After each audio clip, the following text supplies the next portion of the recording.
At ngayon guys, meron tayong hawak na panggawa ng ice candy guys. Yun nga, merong tumalbog pero hindi na natin gagamitin yun. Unang-unang ano pala na intro ng ating video guys is effect fail kaagad, pero gagawin natin tama ang lahat, diba? So every second chance is have a good chances. Tama ba? Pero and guys, anyway, or by the way, for today's video guys, meron akong ipapakita sa inyo kung paano ako gumawa ng ice candy. So ngayon, nandito tayo sa kung nagne-negosyo ka, is kailangan mo talagang pagkatutukan tong aking video. At magagaya mo to guys, at syempre, magagawan mo ng tip, diba? So, para sa simple way na pang ice candy mo sa inyong tindahan o kung ano man yung mga klaseng way na pagtitinda mo. So, sana makatulong tong video guys at sana pagkatutukan nyo hanggang simula hanggang sa dulo. So, ngayon, may ipapakita ko sa inyo is yung tatlong ingredients na ating gagamitin guys at kung paano ko to gagawin sa step by step. So, yan, sana pagkatutukan nyo guys at ngayon magsisimula na tayo sa aking paggawa ng aking ice candy na masarap na ice candy talaga guys, na siguradong babalik-balikan ka ng iyong customer talaga. So, di ba? So, let's start na. Wala nang patumpik-tumpik pa. Let's go guys. Syempre, hindi mawawala itong patok. Itong ating gagamitin na ice candy bag. So, ito yung size niya. So, 1 1/2 by 10. So, ito yung gagamitin ko mamaya guys. Mamaya ipapakita ko sa inyo kung ano talaga yung step by step. So, ito muna yung first na kailangan natin. Kailangan mo ng ganito. Diba? Patok na dalawang sugar na tag 10 pesos. Diba? So, ito. Dalawang sugar. Kailangan meron kang itong parang Oreo. Pero ito yung ginamit ko is 8 na vanilla. So, ano to? 10 pieces to guys. So ito yung gagamitin natin. Tayo dito sa ating creamer, yung ating sweet and condensed, diba? So ayan, Doreen, baka naman Doreen. Kasi tayo dito sa ating evaporada jersey, diba? So ito yung hinahalo sa sa halo-halo guys. So ayan. And then ano ba tawag nito? Itong kailangan nating ipasok sa plastic ng at syempre yung dalawang lagayan, kasi dito tayo magmi-mix and then ito yung nakikita nyo na guys, ito yung lalagyan ko mamaya at syempre i-mix ko dyan guys. At ito papakita ko na lang sa inyo kung paano ko magagamit to mamaya, or kung hindi na talaga is hindi ko na maipapakita kung hindi na magagamit talaga guys. So yan guys, so magsisimula na. So ayun guys, ngayon magsisimula na tayo guys. Ang ating first is ito. Dapat natin to buksan. Siyempre, bubuksan. Paano tayo makakasimula kung hindi natin bubuksan to. So ito pala is 10 siya. 3, 4, 5, 6, 7, 8, 9, 10. So, ito pala, yan guys, 10 pieces nito guys. At syempre, bubuksan natin to isa-isa. Dito lang muna to. Ayan. Yan yung ating bubuksan guys. And then, syempre, hindi tayo magkakalat. Bubuksan natin to.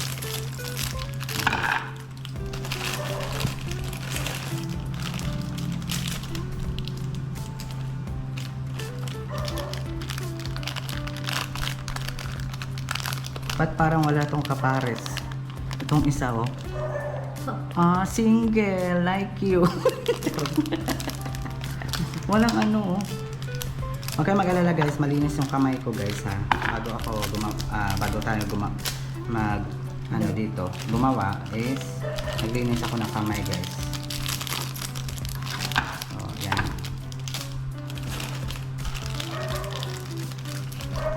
Sana nakikita nyo guys. Pasensya na kayo sa ingay ng aso sa aming kapitbahay guys. Ganyan talaga yan. Yan. So lahatin na natin to para mas marami yung aking magawa ng ice candy.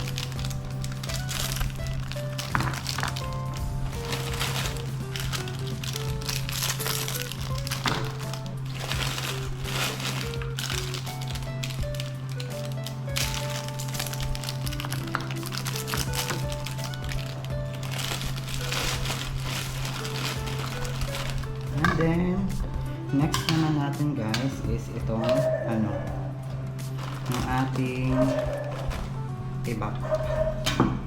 Asa na yung ano? So ngayon guys, buksan muna natin tong ano, evaporada. So kahit hindi na natin itong buksan lahat, mag-aabid na lang ito. So yan, so open natin.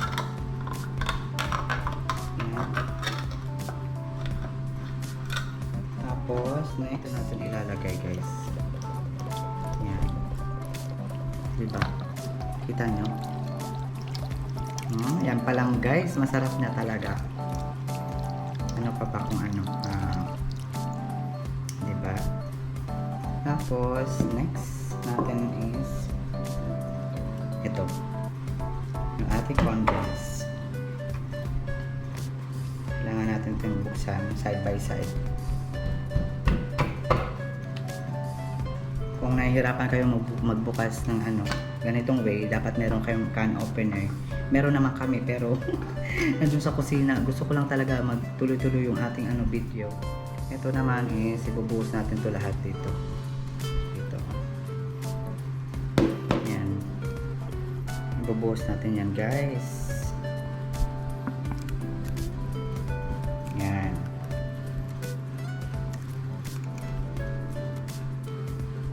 So medyo matagal to kasi parang ano eh. Maliit lang na ano, maliit lang na butas yung nagawa.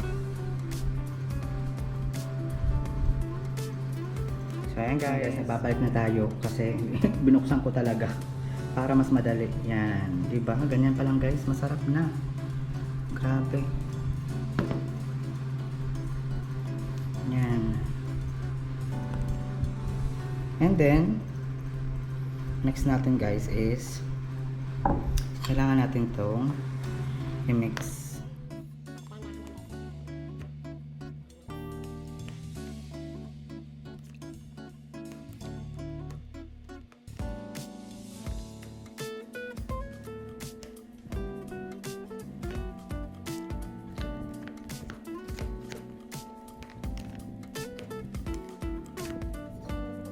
So ito guys, tinanggal ko muna yung ano, yung hindi pa nadurog. Nilipat ko dito sa isa kasi kailangan tong i-mash para ano talaga ma-blend yung kanyang ano texture ng ating ginagawang ice candy. So ito yung ginagawa ko guys. So yan pa lang. Tingnan nyo, parang chocolate na talaga. Chocolate talaga. Pero sarap. As in sa personal talaga guys. Ako sa inyo guys, sabayan nyo na lang ako gumawa. Grabe. Ang bango. Tapos yan. Turugin lang natin guys.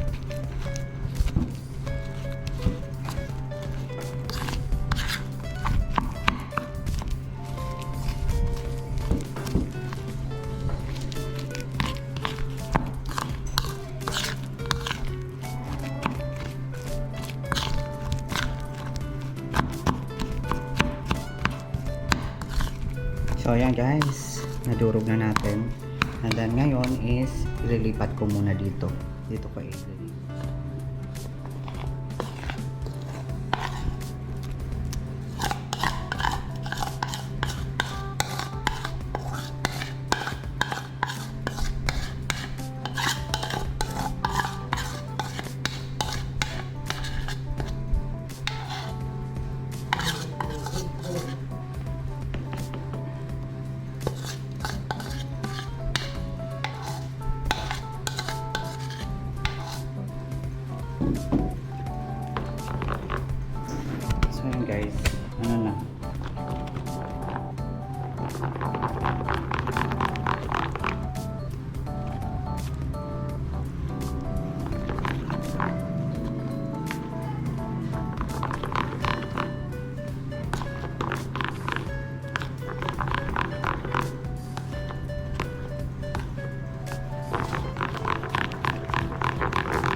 guys is nakalagay na ko ng 1 liter. At ito yung pang dalawa. So mga 4 liters yung ating ilalagay guys dito.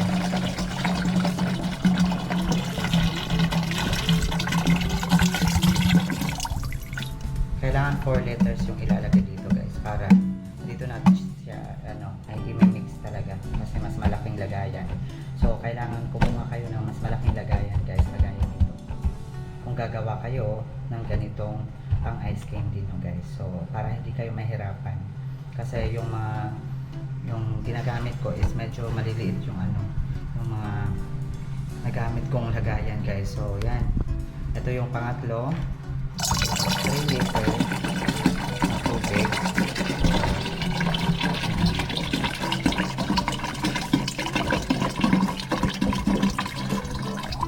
Then isa na lang guys para para 4 liters talaga yung ating ilalagay sa ating pang ice candy guys. So yan. Ito na guys yung pang-apat ng ating 4 liters.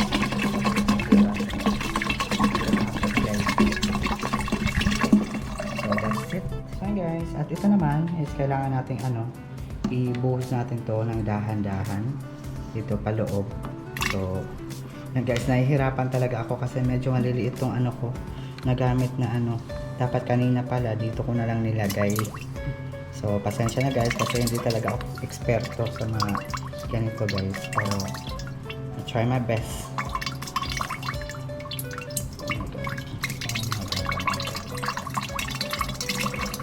Yan, paunti-unti lang guys para hindi kumalat.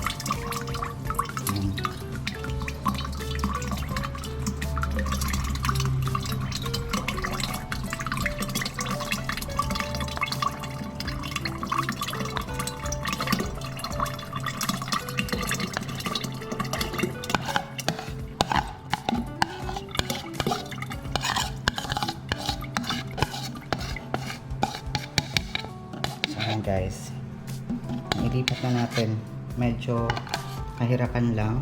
And then next naman is kailangan natin tong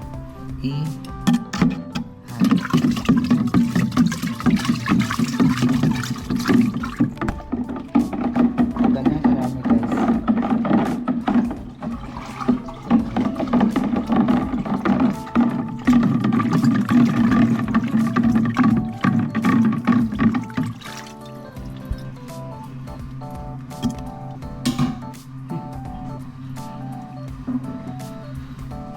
Guys, pagpasensya nyo na talaga ako sa aking paggawa ngayon ng aking ice cream day kasi nga ice cream day ano ba yan? Pati yung aking pagbigkas is na epic fail na guys. So ayan guys, ngayon guys is kailangan na natin ilagay yung dalawang asukal para sa sa pampatamis na natin guys sa ating ice candy. So ayan sa ating Phil, yung aking audience kasi soon gagawa siya ng ganito guys para tinda din. Natin Bel.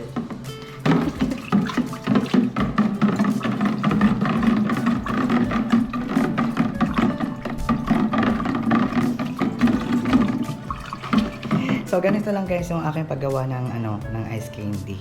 And then mamaya is paunti-unti is ililipat ko na sa sa ice bag, ice candy na plastic. So guys, ganito na. Tapos na to. So ayan guys, see you later guys pag natapos ko nang nailagay sa kasi alam nyo naman yung proseso kung paano nyo ilagay. Kanya-kanyang diskarte na lang yan. Pero ito yung easy talaga na hindi ka na magluluto sa ng ice candy mo. Pero yan. See you later guys. Ilalagay ko muna ito sa mga plastic. So yan. So yan guys, we're back.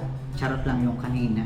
Siyempre ipapakita ko sa inyo kung paano ko sinasalin sa ice candy bag. So ito na guys, meron na tayong ito yung ang ice candy bag. Ito. Tapos ganyan lang guys.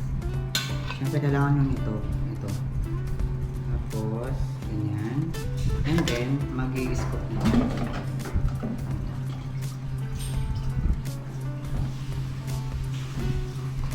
Kailangan dahan-dahan lang. Yan guys, we're back. At ngayon guys, ito na yung nagawa ko guys. So, it's 50 pieces guys yung aking nagawa. Kasi, medyo namula na yung aking kamay sa ano pag tatali. Pero yan, I'm happy guys kasi ito yung aking lahat na nagawa guys. Yan o. Ito is 50 pieces silang lahat guys. Yan. So, ito muna yung aking ano, pa-start sa aking ice candy. So, abangan natin guys kung merong bibili ng ice candy para ano, hingin natin yung ano nila, reaction nila kung ano yung lasa ng ating ginawang ice candy. Diba? So, yan napantayan guys ha. Ako pa. Pero ang ganda. Ang sarap sa feeling na nakagawa ng ganito. Kasi, syempre, yung nagnenegosyo ka tapos nalilibang ka na. Ang sarap sa feeling guys. Kumikita ka pa. So, ako sa inyo guys, itry nyo na para at least, di ba, meron kayong income. So, kahit wala kayong ano, pwesto or tindahan, pwede nyo naman ilagay sa ano, sa styrofoam. Pwede nyo ilagay sa styrofoam. Tapos, yan, lagyan nyo ng ice candy. Tapos, yung presyo, pwede nyo nang ibenta. Di ba? So, kaka-enjoy guys. Medyo hindi nga lang ako sanay sa pagtali talaga ng ice candy kasi medyo maliliit yung ano, yung plastic ng ice candy. Kaya yan. So, ito, inaayos ko muna guys kasi nga para mamaya ilalagay ko na to sa ref. So, yan guys. Kayo na bahala guys kung magkano yung nagastos nyo, kung magkano yung binili nyo, ano, kayo na bahala magtotal. Kasi ako, medyo maliit lang naman yung aking napupunan, pero yung importante is napapasaya ko yung mga ano dito, namimili. And then, kumikita din naman ako. Meron din akong ano, tubo sa lahat ng to. So, yan. Tsaga-tsaga lang guys at soon, magiging okay din ang lahat, diba? So, maya-maya na din is end na ako ng live video or vlog natin kasi yan na nga, ito na yung ating ice candy guys. Hindi siya puro white, meron siyang ano, yan yung ano na ito, yan guys, diba, parang yung vanilla Oreo, so 8. So yan guys, yung aking pa-ice candy. So yan, thank you so much everyone and see you on my next video. Alam mo na ba guys, meron akong natira. Ito, hindi ko na inubos talaga na gawin lahat ng ganito. Kasi, nagustuhan ko siya guys. Gusto ko siyang gawin na ano, pang himagas pag natapos akong kumain. Masarap talaga guys. Kaya kayo, gumawa na rin kayo guys. Masarap. As in 100%. So, yan guys. Thank you so much everyone and see you on my next video. Bye!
Thank you.